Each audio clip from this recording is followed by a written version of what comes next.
Asebiyo umuntu uri gutekereza byinshi byagenze bite? Shaje ureka ibintu by'imikino aho ngaho mwana ubuze ibibazo umuntu yifitiye.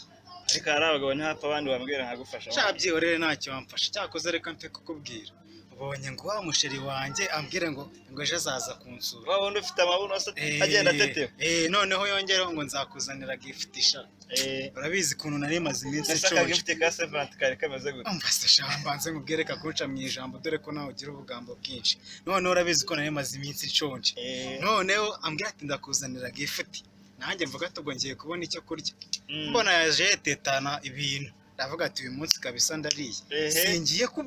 Singiye kubona mbona inyana ari utwe shahinza n'indabyo muri kato nkaho ari ikiro cy'ibirayi ubwo se ndaba umuntu yazirya yewe gakanopi wa